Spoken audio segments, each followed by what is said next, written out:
하나님의 말씀 시편 74편 12절부터 23절 말씀입니다. 하나님은 예로부터 나의 왕이시라. 사람에게 구원을 베푸셨나이다. 주께서 주의 능력으로 바다를 나누시고 물 가운데 용들의 머리를 깨뜨리셨으며 리와 야단의 머리를 부수시고 그것을 사막에 사는 자에게 음식물로 주셨으며 주께서 바위를 쪼개어 큰 물을 내시며 주께서 늘 흐르는 강들을 마르게 하셨나이다.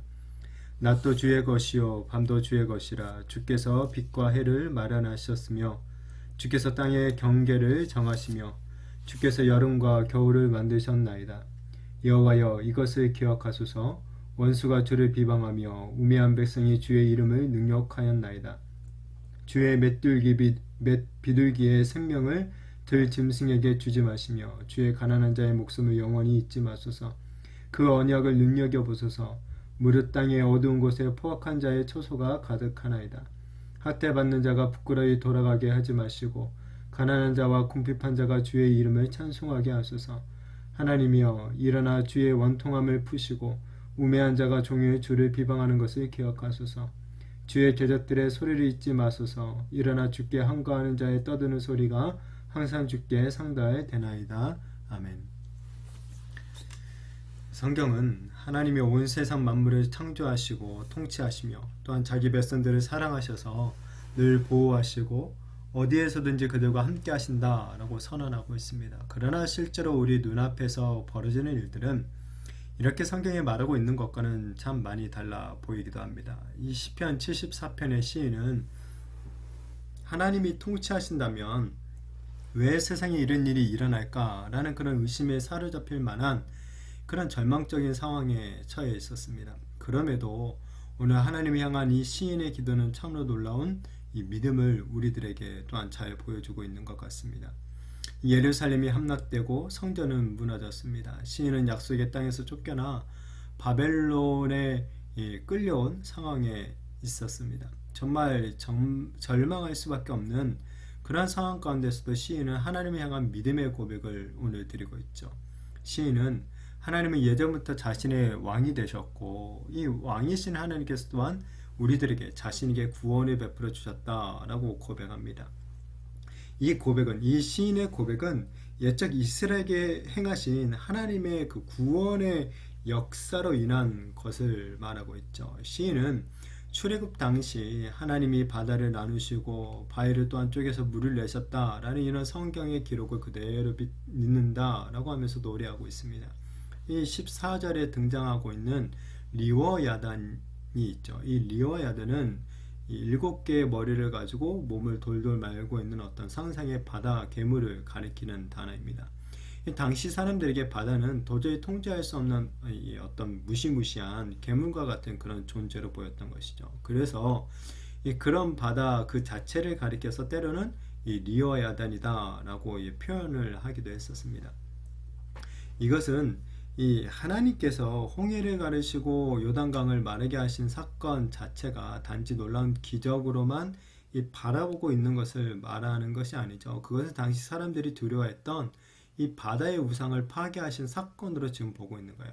하나님이 그 바다의 두려운 우상을 파괴하시고 하나님이 자기의 백성을 구원하시고 하나님의 영광을 드러내신 사건으로 지금 시인이 바라보고 있는 것입니다. 그렇죠. 하나님은 이스라엘의 왕이 되어 주셔서 애굽의 노예로 있었던 자기 백성들을 구원해 내셨죠. 이스라엘의 앞길을 막고 있던 이 두려운 바다의 우상을 깨뜨려 주시고 그들이 안전하게 그 바다를 건널 수 있도록 해주셨습니다. 뿐만 아니라 이 먹을 것과 마실 것이 없는 광야에서도 이 만나를 주시고 바위에서 물을 내주셨죠. 이렇게 하나님께서는 자기 백성의 왕으로서 그들을 인도하시고 구원해 주셨던 것입니다. 자, 그러면서 또한 시인은 이어서 하나님의 창조의 역사를 노래하죠. 하나님께서 낮과 밤, 빛과 해를 만드시고 이 땅의 경계를 정하시고 계절을 만드셨다라는 것을 고백합니다. 이것은 이 이스라엘의 왕이신 하나님이 능력이 많으시다, 이 전능하신 분이시다라는 것을 고백하고 있는 것입니다. 우리는 이 지도자를 뽑을 때 무능한 자를 뽑지 않습니다. 이 유능한 사람을 지도자로 뽑고자 하죠. 왜냐하면 지도자의 능력이 출중할 때 백성들이 당하는 어려움을 해결해 줄 수 있기 때문에 그래요. 만약 왕에게 아무리 도움을 요청한다고 해도 그 왕이 능력이 없다면, 힘이 없다면 아무 소용이 없는 거죠. 이스라엘의 왕이신 하나님은 전능하신 왕이시라는 거예요. 바로 천지 만물을 창조하신 능력이 많으신 창조주가 되신다는 것입니다. 지금 시인은 자신이 믿고 섬기며 고백하는 왕이 바로 이런 전능하신 하나님이시다. 능히 자신을 우리를 구원해 주실 수 있는 이 능력의 하나님이 되신다라는 것을 고백을 하고 있는 거죠. 바라기는 이런 시인의 고백이 또한 우리들의 고백이 되어지기를 바랍니다. 하나님께서 나의 왕, 그것도 능력이 아주 많으신 왕이심을 믿을 때 우리는 그 절망의 한가운데서도 믿음을 잃어버리지 않을 수 있게 될 것입니다. 고통과 좌절의 시간에 하나님이 나를 정말 버리신 것만 같은 그런 때라 할지라도 우리는 하나님의 이 말씀을 묵상함으로 인하여서 하나님께서 나의 왕이 되시고 또한 우리의 왕이 되신다라는 것을 다시 한번 기억하고 또한 우리가 고백하며 이 찬양하며 나아가게 되어지기를 축복합니다. 이어서 시인은 하나님께 언약을 또한 기억해 달라라고 요청을 합니다. 이 시인은 바벨론이 유대에게 행할 일들을 잊지 마시라라고 외치면서 하나님이 약한 자, 가난한 자, 궁핍한 자의 하나님이 되신다라고 선언합니다. 특히 이제 시인이 20절에 보면 그 언약을 눈여겨 보소서라고 말을 하고 있죠. 그러니까 하나님이 말씀하시고 기록하신 대로 행해 달라라고 지금 요청하고 부르짖고 있는 거죠. 이 시인은 바벨론이 유다의 대적이 아니라 하나님의 대적이 된다라는 사실을 강조하면서 하나님이 이 바벨론에 대해서 안갚음에 달라고 요청을 합니다. 바벨론이 하나님께 항거하고 하나님을 비방한 것을 갖다가 기억해 달라는 것이죠. 유다가 바벨론에 의해 망한 것도 억울하고 견딜 수는 없는 거지만 지금 시인에게 더 견딜 수 없는 것이 있죠. 그것이 바로 이 세상이 바벨론이 하나님의 거룩하신 이름을 모욕하고 있다라는 거예요. 하나님의 백성으로서 자신의 왕이신 이 하나님의 이름이 모욕을 당하고 하나님의 명예가 더럽혀지는 것, 이것에 대해서 지금 시인이 분노하고 하나님께서 직접 그 원수를 갚아주실 것을 갖다가 이 요청을 하고 있는 것을 보게 됩니다.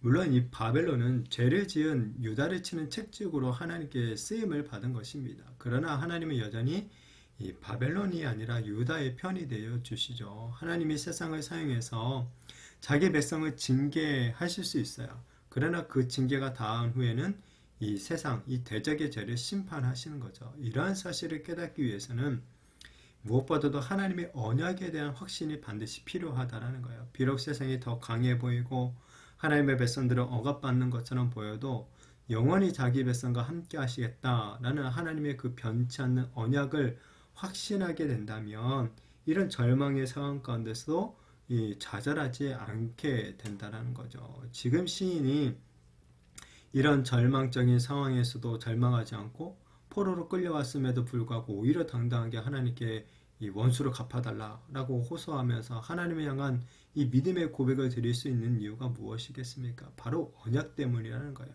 언약에 신실하신 하나님 때문이라는 거죠. 구약시대에서도 하나님은 언약을 이렇게 신실하게 지켜나가셨다는 거예요. 자, 그런데 더 놀라운 것은 이 신약시대를 살아가는 우리들에게는 이 구약시대에 주었던 언약보다 더 강력한 언약이 있다라는 거예요. 바로 예수님이 피로 세우신 새 언약인 거죠. 그 언약, 예수님의 그 언약으로 말미암아 우리가 새 생명을 얻게 된 거죠. 하나님의 백성이 되었을 뿐만 아니라 하나님의 이제는 자녀가 된 줄로 믿습니다. 그렇게 이 어떤 면에서 보면 오늘 시인보다 우리가 더 확실한 어떤 확신을 가지고 담대하게 하나님 앞에 나아갈 수가 간구하며 나아갈 수가 있게 되는 것이죠. 우리는 비록 연약하지만 하나님의 말씀과 그 언약을 신뢰하기에 이 세상을 두려워하지 않을 수 있는 것입니다. 우리를 향한 하나님의 사랑은 정말 변함이 없는 줄로 믿으시기를 바랍니다. 때때로 우리를 향한 세상의 거센 공격들이 있지만 두려워하지 마시고 절망하지 마시기를 바랍니다. 온 세상을 주관하시는 전능하신 하나님께서 바로 우리의 아버지가 되어주시기 때문입니다. 그리고 이 사실을 더욱 굳게 믿고 하루하루의 삶을 믿음으로 정말 살아가는 우리 성도님들이 되시기를 축복합니다. 오늘 시인이 하나님을 향해서 이 믿음의 고백과 찬양을 올려드리고 있는 것처럼 우리들도 정말 하나님 아버지를 향한 이런 믿음의 고백과 또한 찬양과 또한 간구를 드리면서 드리게 되어지기를 예수님의 이름으로 축복합니다.